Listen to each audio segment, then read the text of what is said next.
조선일보가 이것만은 하지 말아달라며 난리칩니다. 그럼 해야겠죠. 오늘 조선일보는 해당 사설을 메인으로 올리며 역대 정권은 선거 민심을 무시하다 불행을 자초하곤 했다. 이번 민심은 권력 독점이 아니라 견제와 균형의 민주주의 원칙을 지켜 국정을 운영하라는 것이다라며 선거 직후 이 대통령은 여야 상징색이 어우러진 통합 넥타이를 다시 메고 국민 뜻을 겸허하게 받들 것이라고 했다. 조 신임 의장은 원만하고 합리적인 성품으로 알려져 있다. 의정 역사에 남을 협치를 기대한다라고 왈왈거렸습니다. 해당 이유는 바로 상임위 때문입니다. 국민의힘이 국회 법제사법위원장 자리를 요구하는 반면 더불어민주당은 법사위는 물론 국민의힘이 상임위원장을 맡았던 정무위원회 등을 가져올 것이라고 공언하면서 여야가 격돌할 전망이기 때문입니다. 하지만 민주당은 국민의힘이 차지한 일부 상임위원회가 법안 심사를 보이콧한 것을 들어 기존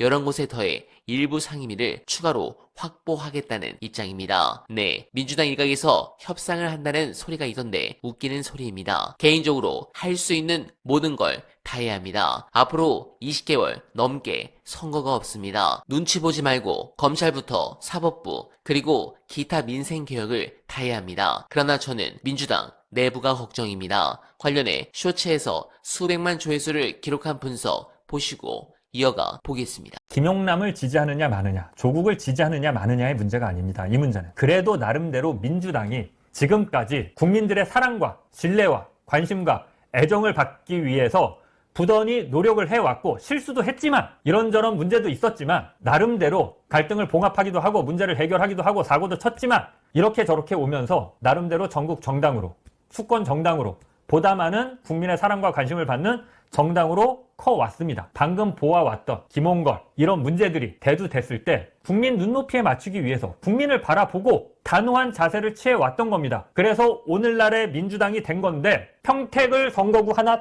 딱 놓고 보자면 지금까지 해왔던 민주당의 역사, 민주당의 가치, 민주당의 윤리적 기준을 깡그리 깔아 뭉개고 아주 이상한 짓거리를 하고 있는 겁니다. 이게 문제인 겁니다. 이게 문제. 김용남이 되느냐 조국이 되느냐가 문제가 아니라 왜?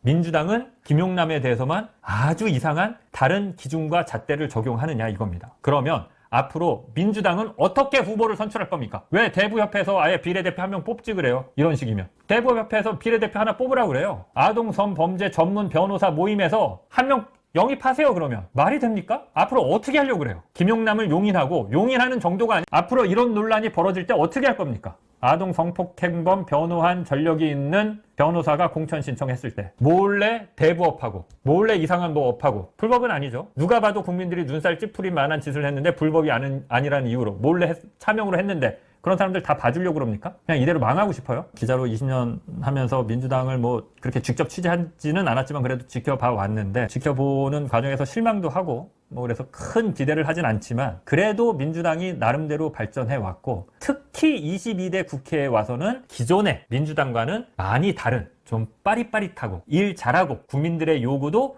바로바로 수용하고 하는 모습을 보여왔습니다. 22대 국회의 민주당은. 그런데 평택을 지역구 지금 하나만 놓고 평택을 선거를 보면 요거에 한해서 최악입니다. 민주당은. 최악. 네, 이번 선거 결과로 민주당이 크게 반성하길 바랍니다. 문제는 이게 끝이 아니라 조만간 열릴 민주당 전당대회에서 한층 격화될 거라는 점입니다. 지금 대단히 큰 위기라고 생각합니다. 여러분들은 어떻게 생각하십니까? 소중한 의견 댓글로 많이 부탁드리며 원활바는 오늘도 최선을 다하겠습니다. 여러분 고맙습니다.